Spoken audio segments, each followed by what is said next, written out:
이사야서 50장 10절부터 11절 말씀을 가지고 어둠이 깊을수록 하나님을 신뢰하라. 한 번만 따라 해볼까요? 어둠이 깊을수록 하나님을 신뢰하라. 네, 감사합니다.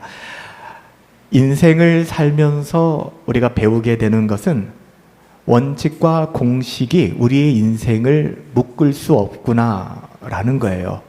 어떤 분들은 어려서부터 나는 몇 살에 결혼하고 몇 살에 취직하고 결혼하고 몇 살에 아이를 낳고 몇 살에 집을 사고 이렇게 마스터 플랜을 짜는 분들도 계시더라고요.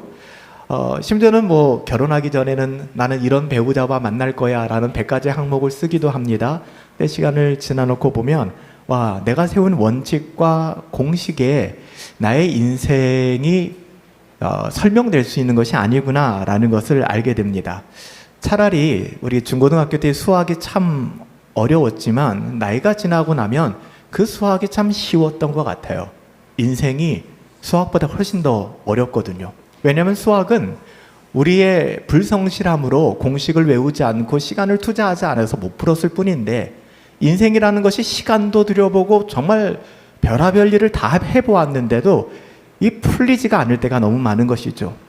그럼에도 불구하고 아직까지도 나만의 공식을 가지고 좀 더 나은 인생을 살 수 있을 거야, 인생을 잘 살 수 있을 거야 라고 생각한다면 참 어리석은 일이죠. 그래서 하나님을 신뢰하지 않는 사람들이 지난 주일날 살펴봤던 것처럼 생수의 근원 대신 하나님께 물된 동산같이 깃대는 것이 아니라 웅덩이를 파기 시작하는 거예요. 그것은 터진 웅덩이라고 말씀드렸습니다. 오늘은 흑암 가운데 있을 때 빛 대신 하나님을 의지해야 되는데 자기 나름대로의 불을 펴서 횃불을 만들고 자기의 빛을 도모하는 사람들에 대해서 이야기합니다. 모든 인간들은 이러한 타락한 본성의 욕구에 지배를 받고 있습니다. 저와 여러분들뿐만 아니라 이 땅을 살아가는 모든 사람들은 그렇게 살아가고 있죠. 그런데 이것이 다양한 방식으로 드러난다는 것입니다. 사실 인간의 죄성은 내가 모든 것을 알아야 해, 내가 모든 것을 알 뿐만 아니라 내가 모든 것을 계획하고 통제해야 되고 이 땅의 모든 것은 내 계획과 통제 아래 들어와 있어야 돼 라는 생각 자체가 인간의 죄성입니다. 처음에 타락한 인간이 했던 것은 선악과를 따먹는 일이었어요. 선악과를 따먹기 이전에 이들은 타락했습니다. 자연스러운 결과물로 나온 거예요.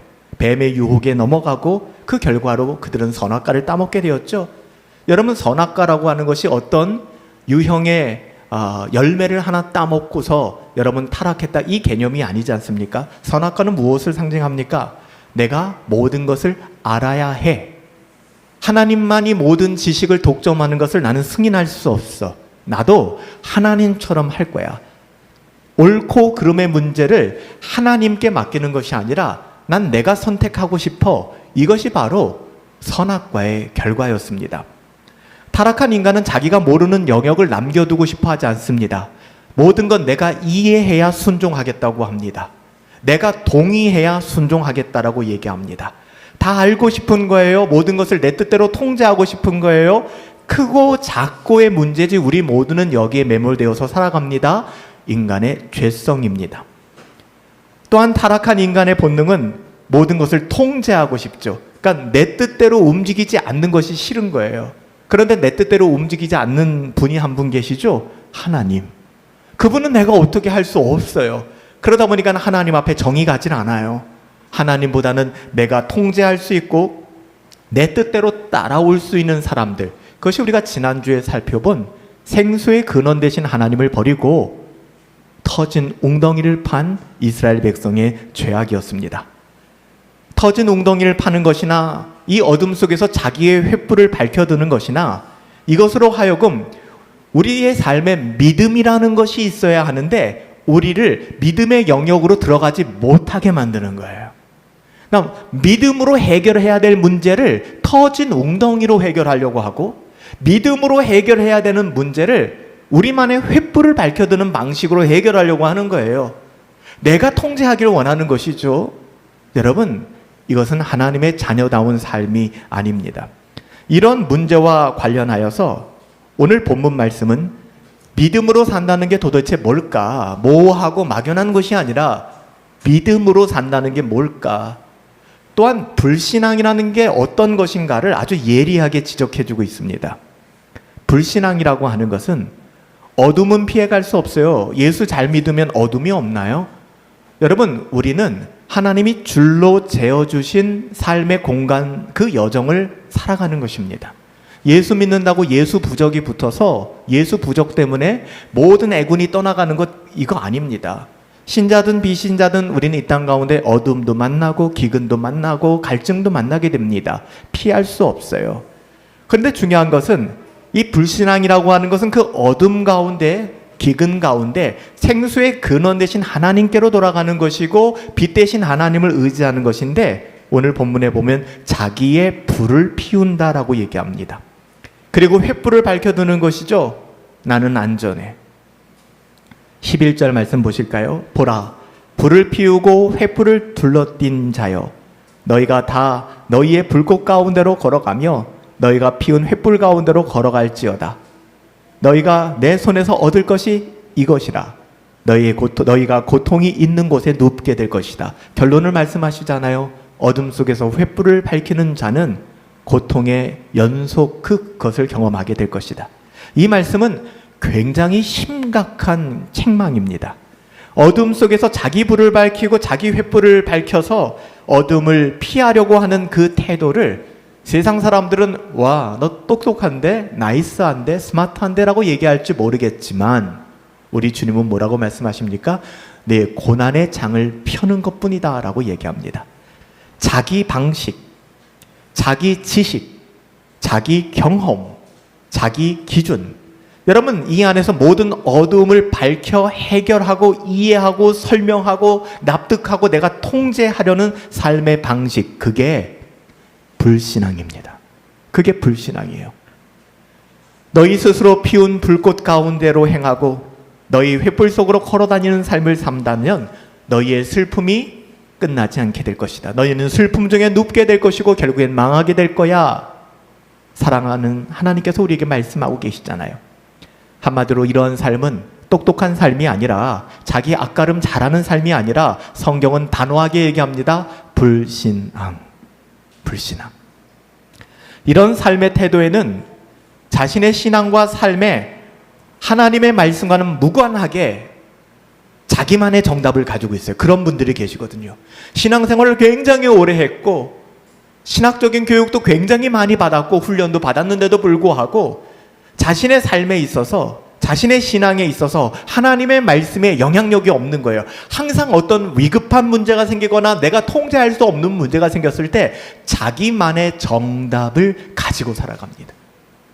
정작 하나님을 찾고 믿음으로 반응해야 될 때에 터진 웅덩이를 파는 것이죠. 그것이 더 나이스해 보이니까. 더 나가서는 자기 횃불을 밝히는 거예요. 그게 더 환하다고 생각하니까. 자기만의 정답을 가지고 살아가는 사람들, 이거는 신앙이 아닙니다. 불신앙입니다. 무슨 문제든지 결정적인 순간에는 자기의 뜻대로 결정하고 이것을 정당화하는 삶, 우리가 가장 경계해야 될 신앙의 모습입니다. 성경은 우리의 인생을 뭐라고 얘기합니까? 시온의 대로라고도 이야기하지만 우리의 삶은 흑암 중에 행하는 것입니다. 내일 일은 난 몰라요. 하루하루 살아요. 여행이나 불행함도 내 뜻대로 못해요. 여러분, 오래된 기도에 대한 찬양처럼 우리 인생 내일을 알 수 없잖아요. 그렇기 때문에 우리는 흑암 중에 행하는 것입니다. 어둠 속에서는 뭔가 분별하기 굉장히 어렵습니다. 블라인드, 우리가 눈을 가리고 길을 걷는 그런 훈련도 하잖아요. 믿음이 없이는, 나의 손을 잡아준 사람에 대한 믿음이 없이는 우리는 그 길을 걸어갈 수가 없습니다. 그래서 성경은 뭐라고 말씀합니까? 주의 말씀은 내 발의 등이요 내 길에 빛이 되신다라고 얘기하는 거예요. 터진 웅덩이 파지 말아라. 생수의 근원 되신 하나님 의지하여라. 횃불을 밝히지 말아라. 하나님, 빛 되신 하나님, 주의 말씀은 내 발의 등이요 내 길에 빛이 되신다. 빛 되신 하나님을 의지하라. 그것이 믿음이다. 내가 설득당하였기 때문에, 내가 납득하기 때문에, 내 안에 이해되기 때문에 그 길을 걸어가는 것이 아니라 내 길은 여전히 어둠이고 한 치 앞도 보이지 않지만 그때 걸어가는 것이 믿음이에요. 내가 이해하고 납득돼서 걸어가는 것은 논리입니다. 그냥 논리적으로 그냥 따라가는 거예요. 이건 믿음이 아닙니다. 그렇다고 해서 믿음이 무모함을 이야기하는 것도 아니잖아요. 내 방법, 내 방식이 아닌 하나님의 뜻에 귀를 기울일 수 있어야 한다는 것입니다. 그런데 이것은 경건을 추구하지 않는 분들에게는 불가능합니다. 요행이 따라오지 않아요. 막연한 기대감이 안 됩니다. 날마다 경건을 추구하고 하나님의 말씀을 가까이 하지 않는 사람들이 위기를 만났을 때 어떻게 이 위기를 넘어설 수 있겠습니까? 그래서 말씀드리는 거예요. 우리가 평상시에 하나님의 말씀을 매일매일 상고하며 기도하는 자리를 쉬지 말라고 부탁드리는 거예요. 신앙이라고 하는 것은 옳고듬에 대한 논쟁이 아닙니다. 우리가 옳고듬에 대한 분별사가 되지 마세요. 이거는 우리의 신앙을 잡아먹는 일입니다. 물론 분별이 필요합니다만 그것 쫓아다니지 마세요. 이게 옳고 저게 옳지 않고 이게 다르고 이런 얘기만 하고 다니지 마세요. 신앙은 옳고 그름에 대한 논쟁이 아니라 어떻게 보면 하나님의 뜻에 올바로 순종하며 살아가는 데 있어요. 여러분, 우리는 어떤 모습으로 살아가고 있는지요? 하나님의 말씀에 순종하고 있습니까? 하나님의 자녀들에게 있어서 내 방법, 내 방식이라는 내가 피운 횃불을 지켜드는 것만큼 쉽지만 위험한 일은 없습니다. 쉬워요, 이게. 그렇지만 위험한 것입니다. 그래서 매일 말씀을 상고하고 기도하고 이것이 내 판단, 내 지식, 내 기준을 파는 터진 웅덩이는 아닌가? 나의 뜻을 관철하기 위한 나만의 횃불을 밝혀둔 것은 아닌가? 여러분들이 돌아보셔야 돼요. 저에게 물어보시는 것이 아니라, 다른 누구를 찾아가서 물어보는 것이 아니라 하나님과 여러분의 그 은밀한 관계 속에서 오늘 아가서에서 말씀한 그 말씀처럼 신랑 대신 우리 하나님, 우리 주님을 바라보시며 그 관계를 회복해 가셔야 해요. 이것이 없다면 우리의 신앙생활이 얼마나 무미건조하겠습니까? 우리는 일상 속에서 자기의 불을 피우고 살아가는 것, 여러분, 이것의 또 다른 특징은 매사가 자기 방식대로 바쁘다는 거. 굉장히 바빠요. 이런 분들은 분주해요. 열심히 있어요. 그래서 신앙이 좋다라고 생각하기 쉽습니다. 그런데 살펴보면 생수의 근원 되신 하나님과는 더 멀어지는 경향이 많다는 거예요. 이게 굉장히 위험한 것이거든요. 여러분, 너무 분주하지 마세요. 교회 일로, 교회 그 어떠함으로 여러분 우선순위를 여러분 바꾸어 놓지 마십시오. 눈에 띄는 자신의 열심이 터진 웅덩이를 파며 자기의 생각대로 횃불을 밝히는 것일 수 있기 때문에 우리는 이것을 조심해야 합니다. 물론 세상에서는 스스로 불을 피워도 눈에 보이는 성공을 이룰 수 있습니다. 세상적인 방식은 그렇습니다. 세상에서는 어둠 속에서 횃불을 밝히는 사람을 지혜롭다고 얘기합니다. 우리 신앙 안에서의 언어와 좀 달라요. 하지만 하나님께서는 절대 이런 방식을 승인하지 않으세요. 여러분, 터진 웅덩이 파고 싶으면 파세요. 세상에서는 잘 산다는 이야기 들을 수 있습니다. 어둠 속에서 여러분의 횃불을 피우고 싶다면 피우세요. 여러분, 굉장히 지금 잠깐은 참 괜찮구나라고 생각할 수 있습니다. 그렇지만 단언컨대 이것은 하나님께서 승인하는 방식은 절대로 아닙니다. 하나님이 승인하지 않으세요. 왜냐하면 어둠 속에서 자기의 불을 밝혀드는 방식 속에는 더 이상 하나님의 뜻이 중요하지 않기 때문에 그래요. 단순합니다. 하나님을 패스하기 때문에 그래요. 하나님의 안중에 없기 때문에 그렇습니다. 이런 태도로 살아가는 분들은 모든 것을 이미 자기 머릿속에서 결정하고 내가 언제 어떻게 할지를 스스로의 생각 속에서 다 계획하면서 살아갑니다. 하나님의 뜻과는 무관하게 자기만의 정답을 가지고 있는 것이죠. 그래서 그 어둠마저도 자신의 어떠함으로 불을 밝히려고 하는 거예요. 그럼 어떻게 될까요? 이로 말미암아 더 깊은 어둠 속으로 빠져가는 거예요. 또 다른 광야길이 열리게 되는 것이죠. 이 땅에서 살아가는 신자들에게서 신앙이라고 하는 것은 흑암 중에도 우리가 빛 가운데 행할 수 있는, 흑암이라 할지라도 우리의 횃불을 드는 것이 아니라 하나님을 신뢰할 수 있는, 여호와의 이름을 의지하며 빛이 없어도 내 눈에 아무 증거 아니 배워도, 여러분, 증거 보이면 못 믿을 사람이 어디 있겠습니까? 그렇지 않아요? 제가 처음에 신학을 공부하고 이제 성결교회를 다니면서 처음에 정말 열정적으로 전도사 생활을 할 때 그런 얘기를 했었어요. 야, 정말 어떤 능력이 너에게 있으면 좋겠느냐? 내가 기도할 때 병든 사람들이 다 낫고 죽은 자가 벌떡벌떡 일어나면 우리 교회는 정말 부흥할 것이다. 근데 지금도 그렇지 않겠습니까? 눈에 보이는 것담으로. 세상 사람들은 그거 보잖아요. 야, 그 교회에 갔는데 목사가 손 얹고 나니까 암병 다 떠나가고 백혈병 낫고 뭐 중풍병 푹 맞은 거 다 해결되더라. 아마 차고 넘칠 것입니다. 예수님 때도 그랬어요. 그래서 예수님께서 기적과 이적을 행하시면서도 잠잠하라 하셨던 이유가 하나님의 말씀이 가리워지니까, 은혜의 복음을 알지 못하니까. 여러분, 우리는 흑암과 어둠 속에서 이 눈에 아무 증거 보이지 않아도 하나님의 말씀이 선명히 우리 가운데 계시되어 있기 때문에 우리가 그 말씀을 따라서 한 걸음, 두 걸음 걸어갈 수 있는 거예요. 그런데 자꾸만 우리는 우리 나름대로의 방식으로 횃불을 들려고 하는 것이죠. 그래서 10절에 얘기하는 거예요. 너희 중에 여호와를 경외하며 그 종의 목소리를 청종하는 자가 누구냐? 이거 수사의문문이죠. 없다는 겁니다. 하나님의 백성들인데 하나님을 경외하는 사람들이 없다는 거예요. 흑암 중에 행하여 빛이 없는 자라도 여호와의 이름을 의지하며 날마다 하나님을 의지할지어다. 왜? 그렇지 않으니까. 이 인간들이 그렇게 살지 않으니까 이사야 선지자를 통하여 하나님이 말씀하시는 거예요. 하나님의 말씀인 성경은 인생이 본질적으로 흑암 속을 걷는 것이라는 인식으로부터 시작합니다. 인생은 바뀌지 않아요. 모든 인생은 흑암 속을 걷는 것인데 어떤 이들은 자기의 불을 피우며 횃불을 밝히고 걸어갑니다. 좀 더 빨리 걷는 것 같기도 합니다. 또 다른 이들은 좀 더디 보여도, 대책이 없어 보여도 묵묵히 여호와의 이름을 의뢰하며 자기 하나님을 의지하고 걸어갑니다. 어리석다라고 얘기하기 쉬워요. 철로 역정에서 무지 같은 사람들이 우습게 생각했던 크리스찬과 믿음, 소망의 삶이 바로 그런 것이죠. 이는 자기 방식을 주장하느냐 하나님의 뜻을 의뢰하느냐의 차이입니다. 아주 명료합니다. 자기 방식을 주장하느냐 하나님의 방식, 하나님의 뜻을 의뢰하느냐. 모르는 것이 정상이고 보이지 않는 것이 당연합니다. 여러분, 신앙생활하면 모르는 것을 알게 되고 보지 않던 것이 보여질 것 같습니까? 그러면 신앙생활이 좀 더 편해지겠죠. 웬걸? 신앙생활을 굉장히 오래 하고 내 나름대로 열심히 하는 것 같은데 몰랐던 것이 명료하게 보여지질 않아. 지금도 잘 모르겠어요. 보이지 않던 것이 내 안에 선명히 보이는 것이 아니라 이게 아직도 안 보여.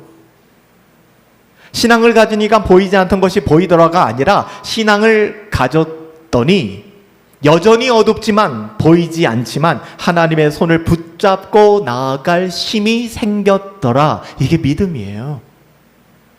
말세에 믿음이 있는 자를 보겠느냐? 주님이 한탄하신 것이 우리의 삶의 일상 속에서 믿음으로 살아가는 사람들의 모습이 보이지 않는다는 것이죠. 교회를 그렇게 오래 다녔어도 우리는 우리 나름대로 판단하고 우리가 생각하는 그 어떤 선을 넘지 않는 범주 안에서 신앙생활을 하려고 합니다. 그러니까 고난이 끊이질 않는 거예요. 여기서 믿음의 자세는 이런 것입니다. 나는 하나님의 궁극적인 뜻이 이루어질 것이라는 것 외에는 아무런 다른 보장이 없는 그 길을 하나님만 붙들고 가겠다. 여러분, 이것이 믿음이에요. 나는 궁극적으로 하나님의 뜻이 이루어질 것을 믿는 그 믿음. 하나님은 선하셔. God is good. 하나님은 선하셔. 하나님이 실수가 없는 분이셔. 하나님은 전능하신 분이시고 하나님 만유의 하나님이셔. 내가 그 하나님의 뜻이 이 땅 가운데 이루어질 것을 나는 전혀 의심하지 않아. 하나님의 뜻이 궁극적으로 이루어질 것이라는 것 외에는 다른 아무 보장이 없는 이 길. 어떤 보장도, 우리는 그 보장을 요구하는 것이죠. 보험 들기를 원하는 것이죠. 이랬을 때는 플랜 A를 짜고 이랬을 때는 플랜 B를 짠다고 하는데 이게 되지 않는 거예요. 그럼에도 불구하고 나는 하나님만 붙들겠소 하고 그 길을 걸어가는 것입니다. 이것이 신앙이라면 불신앙은 하나님이 함께 하신다는 확신 하나만 가지고는 나는 어둠 속으로는 전혀 들어갈 마음이 없습니다. 그러니 목사님 그만 설득하십시오. 나는 나에게 분명한 뭔가 보여주거나 사인이나 아니면 내가 납득되거나 내가 인정받는 그것이 없다면 나는 그 길을 걸어가지 않기로 작정했으니 나를 설득할 생각하지 마십시오. 나는 그렇게 호락호락한 사람이 아닙니다. 버텨내는 것이죠. 불신앙입니다. 어저께 양화진을 다녀오면서 익히 알고 있던 선교사지만 조선 땅에 들어와서 백정들에게 복음을 전했던 선교사님, 무호 선교사님이죠. 양반들이 찾아와서, 우리는 백정 인간들과, 백정은 이름도 없었잖아요. 당시의 백성들은 백정이라는 직업은 직업이 아니에요. 그냥 그들의 운명입니다. 내 자식도 백정이고 손자도 백정이에요. 심지어는 백정은 이름도 없었다고요. 근데 그런 그들에게 복음을 전했습니다. 그들이 복음을 듣고 돌아왔습니다. 그리고 교회가 세워졌습니다. 교회 양반네들도 오고 상인들도 오고 백정들도 왔습니다. 양반들이 들고 일어났습니다. 우리는 백정들과 함께 예배할 수 없소. 백정들을 위한 따로 공간을 만들거나 우리를 위한 공간을 제공해 주시오. 무호 선교사님은 단호하게 거절했습니다. 선교사가 선교지에 들어와서 교회를 세웠는데 교회가 차고 넘쳐야 되지 않겠습니까? 근데 교회를 쪼개놓는 것입니다. 양반네들이 다 떠나갔습니다. 백정들만 남았습니다. 그렇지만 그 교회가 백정들만 모였다 할지라도 진짜 백이 복음이 뿌리 내렸다면, 나중에 진짜 복음이 있다면 떠났던 양반들도 돌아오게 되는 것이죠. 그렇게 세워진 교회들이 승동교회, 수많은 서울 사대문권 안에 있는 교회들이 그렇게 세워졌어요. 무호 목사님이 그런 고백을 했더라고요. 우리가 마지막 그 어두운 가운데 들어와 하나님이 조선을 이처럼 사랑하사 빛 가운데 오신 그 은혜의 복음, 그 기념관을 한번 돌아보고 나왔잖아요. 거기 무호 선교사님의 기도가 이렇게 나왔습니다. 오, 기도하오니 저로 충성되게 하시고 성공을 염두에 두지 않게 하소서. 이것이 터진 웅덩이를 파지 않겠다라는 믿음의 고백입니다.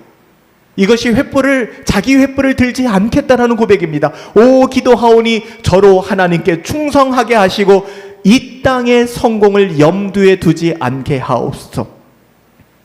1890년 9월 14일 무호 선교사의 일기에서 발췌해서 그 문구를 썼더라고요. 복잡하지 않습니다.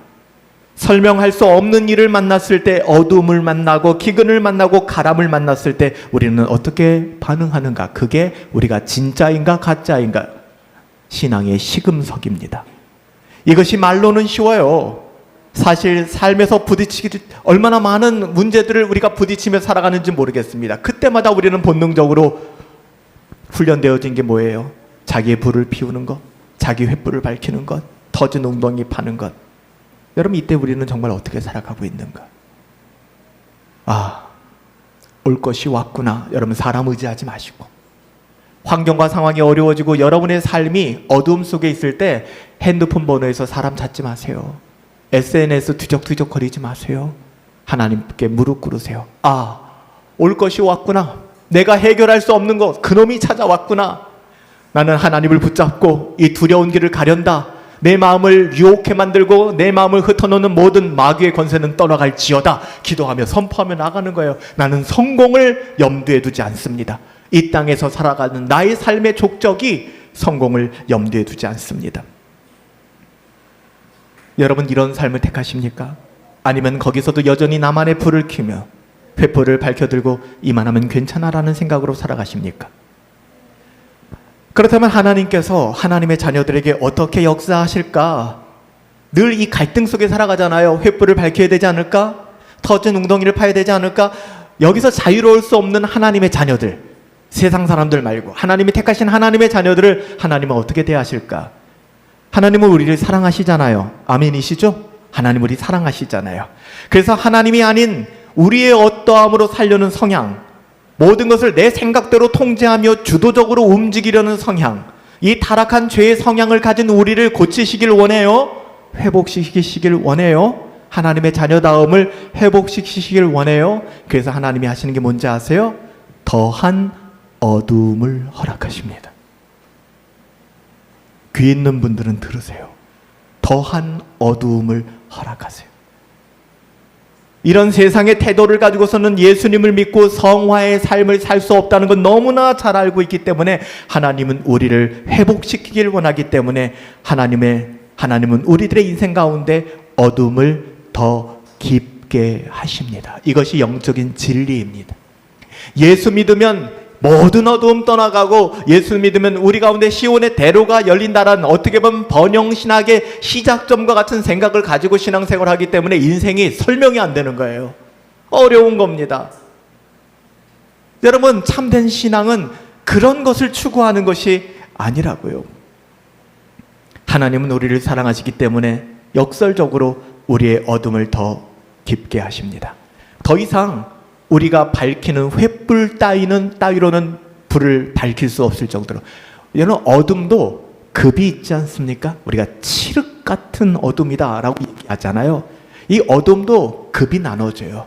절대 어둠이라고 생각해 보세요. 그 어둠 속에서 횃불 밝혀둔다고 어둠이 물러가겠습니까? 횃불 따위로는 물러가게 할 수 없는 그 어두움 상태로 우리를 하나님이 밀어넣으신다는 거예요.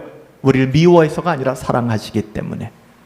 대강 어두운 곳에서는 유용했던 자기의 불, 자기가 통제할 수 있었고 자기가 계획대로 바꿔놓을 수 있었던, 그런데 이젠 더 이상 자기의 계획과 자기의 능력대로 할 수 없는 상태로 하나님이 우리를 때로는 밀어넣으신다는 거예요. 하나님, 나 어떻게 합니까? 그 상태까지. 하나님, 나 미치겠어요. 나 죽어버리겠어요. 하는 그 상황까지 하나님이 우리를 밀어넣으실 때, 그때도 횃불 따위를 밝히려고 여러 번 두리번거린다 그러면 우리들의 인생은 너무나 어리석은 것이죠. 하나님을 바라보셔야 돼요. 여러분, 이런 상황 속 우리가 할 수 있는 건 둘 중에 하나입니다. 하나님을 신뢰하든지 낙심하고 자초되어 시험에 들든지. 그 두 가지밖에는 없어요. 우리 모두 경험하는 거 아닙니까? 또 경험하며 살아가는 거 아닙니까? 전에는 통하던 것이 이제는 통하지 않을 때가 있죠, 여러분들. 여러분들 나름대로 이 정도 내가 내 인생 컨트롤할 수 있다라고 여기고 왔는데 어느 한 시점에 안 되는 거 경험하시지 않아요? 크고 작은 일들로. 20대는 가능했는데 30대, 40대, 50대, 60대에는 내가 이제는 안 되네. 여러분, 인생은 우리의 힘으로 될 수 있는 것이 아닙니다.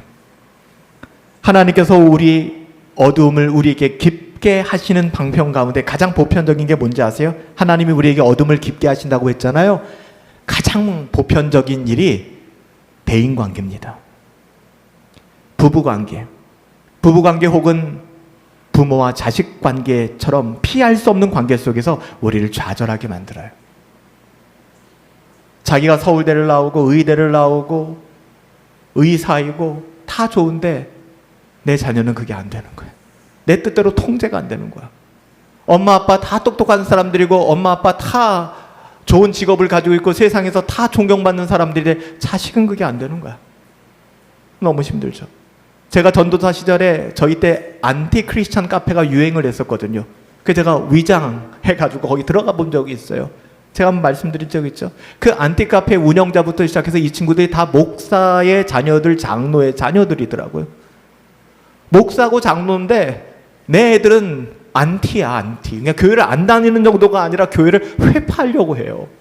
물론 돌아보셔야겠지만 이게 내 마음대로 되지가 않는 거예요. 내 뜻대로 되지가 않는 거예요.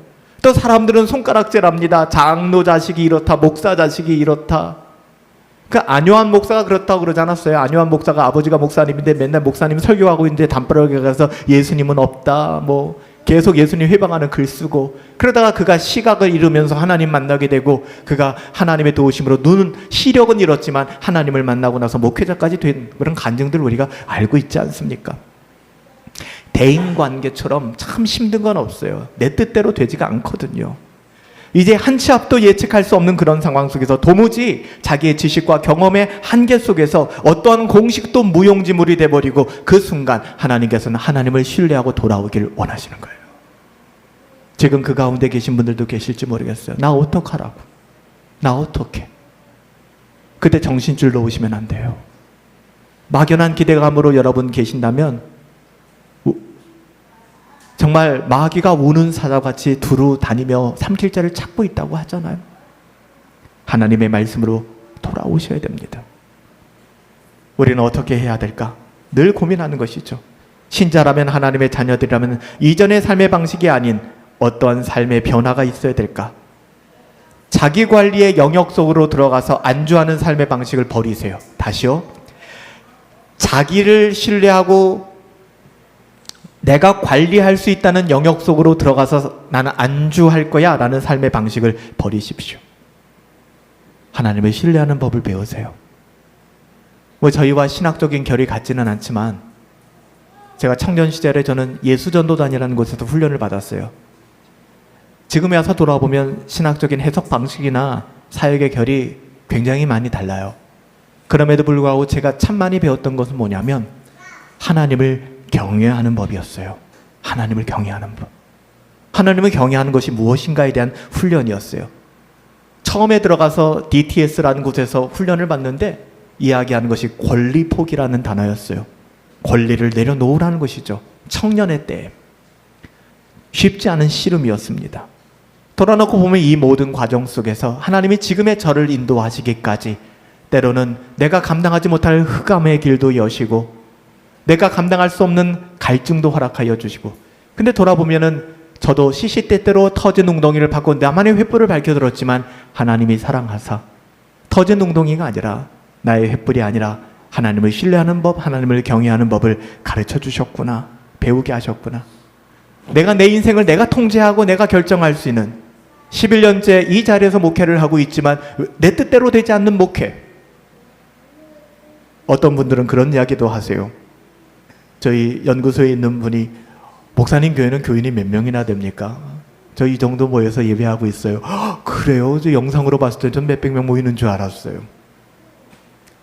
인간적으로 마음이 무너지죠. 야, 11년 동안 모든 것을 걸고 한 목회의 열매가 이것인가?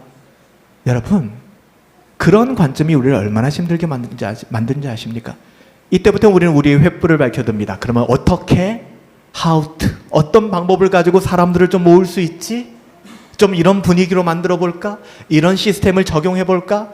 이때부터 교회는 타락하기 시작하는 것입니다. 제가 할 수 있는 것은 양치기 개가 그러하듯 우리 목자 대신 주인이 명하시면 그 명함에 따라 가서 짖으면 되는 것입니다. 하나님의 뜻이 이렇습니다. 그 말을 듣고 인도함을 받는 사람은 복된 것이요, 그렇지 않은 분들은 글쎄요, 그것은 제 통제와 제 영역을 넘어선 거잖아요. 한때는 목회를 하면서 모든 사람들이 제 통제와 제 관리 안에 들어와야 된다는 강박관념을 가졌어요. 목회가 얼마나 어려운지. 다 순종합니까? 교회 위임 투표를 하면 반대하는 사람은 제법 나와요. 우리 교회도 그렇지 않을까요? 우리 교회도 작은 교회지만 고용훈 목사를 담임 목사로 받겠느냐, 무기유명 투표하면 반대표 나올걸요. 쉽지 않아요. 여러분, 그걸 인정하는 것입니다. 제 관심사는 하나님께서 내게 건강을 주시고 내게 은혜를 주신 바, 이 자리를 내게 허락하신 이 시간만큼 나는 신실한 은혜의 복음을 흘려보내고 있는가가 중요한 것이지 다른 건 중요하지 않아요. 다른 거에 관심 가질 때부터 우리는 자존감이 무너지기 시작하고 자기 자신을 계속해서 다른 방향으로 이끌어가는 것이죠. 제가 사랑하는 말씀, 이사야서 43장 2절 말씀이에요. 내가 물 가운데 지날 때 내가 너와 함께 할 것이라. 내가 차고 넘치는 강을 건널 때에도 그 물이 너를 침몰치 못할 것이며 내가 불 가운데 지날 때 타지도 않을 것이고 타지 않을 뿐만 아니라 불꽃이 너를 사르지도 않을 것이다. 저는 그 하나님을 신뢰합니다. 나의 좋으신 하나님, 내가 사랑하는 하나님, 나를 사랑하시는 하나님. 우리가 하나님을 신뢰하고 보이지 않는 어둠 속이라 할지라도 자기의 불을 꺼버릴 때, 내려놓을 때, 사람들이 너 왜 이래? 할 때 그 불을 꺼버리는 거예요. 우리는 비로소 하나님을 신뢰하는 법을 배우게 됩니다. 하나님과 더불어 흑암 속으로 들어가게 될 것입니다. 그것이 40년 광야의 끝자락이 될 것입니다. 앞이 캄캄하십니까? 보이지 않으세요? 하나님을 신뢰하세요. 그 어둠 속으로 하나님을 신뢰함으로 들어가십시오. 이것이 복된 하나님의 자녀들의 삶입니다.